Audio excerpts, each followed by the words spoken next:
عليك، لازم اطحنك. بالله. ايه ده ايه ده ايه ده ايه ده يا اشرب يا ايه ابني. ده؟ انت خرمتيها يا حاجه. عشان ايه يا حاجة ابني ده؟ حرام عليك اشرب يا ابني. وغرقتيني معلش يا حبيبي بس معلش ايه دي؟ عاملاها منين تاني يا حاجه؟ عاملاها منين تاني؟ طيب ما قلت لك لا. اشرب يا قلت ابني لك لا. حبيبي ربنا يخليك. اهي كلها عندك. اشربي اشربي. حرام عليك اغرقك زي ما غرقتيني. ما انا غرقت اول ما اشرب يا ابني يا حبيبي ربنا يكرمك زي امك يا ابني. قد امي ايه؟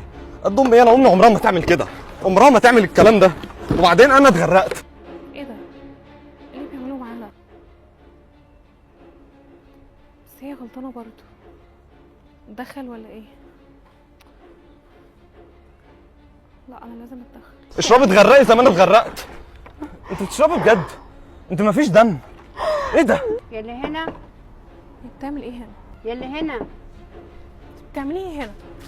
انا عملت في البيت نظف الشقه، انا دايخه مسابحه الالوان. هو انت بقى اللي جايه تروقي الشقه وتنضفيها؟ اه.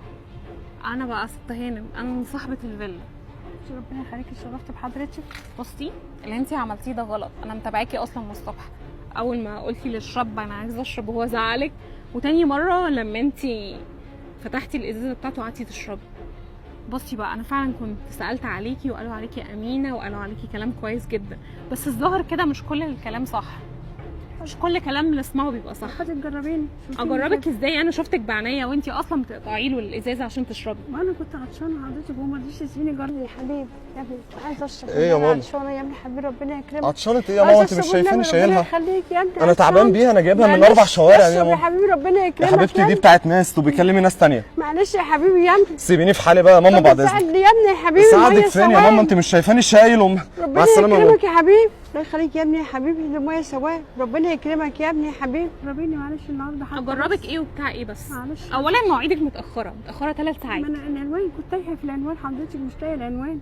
مش لاقيه العنوان ازاي ازاي يعني؟ تهت هنا وتهت هنا، كنت تايهه في العنوان حضرتك. معلش جربيني. انا بس. بعت اللوكيشن، المفروض توصلي مظبوط. انا جايه من مشوار بعيد والله وتهت اصلا، انا تهت حضرتك، وبعدين انا كنت عطشانه فمعلش يعني حضرتك. انت عشان كنتي عطشانه بتبوظي له حاجه، معنى كده ان انا لو شغلتك عندي وعملت لك حاجه طبعا. تضايقك فتبوظها لي. لا حضرتك مش كده خالص. لا امال كده حضرتك. ازاي يعني؟ جربيني حضرتك. لا انا جربتك وشفتك بعيني. معلش حضرتك. هو ايه اللي جربيني معلش دي ايه؟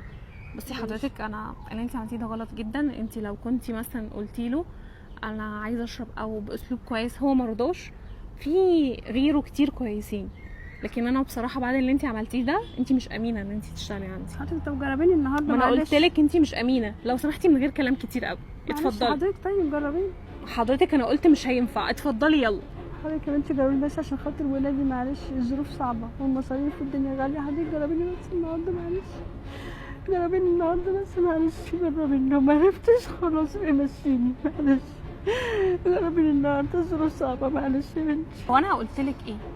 ايه العياط والدموع دي؟ ما قلت لك انت غلطانه وقلت لك امشي. انا مش عايزه كلام كتير. اتفضلي امشي يلا. يا بنتي كده ربنا بيعاقبني عشان عملت حاجه في بنت، وعملت في حاجات ناس كتيره. معلش يا بنت؟ بنتي ربنا. حتى يوم النتيجة بتاعت الثانوي لما انا قلت لها ان انا نجحت، حتى ما كلفتش نفسها وقالت لي حتى الف مبروك. مش فاهمه بجد. خد شنطتك انت كمان.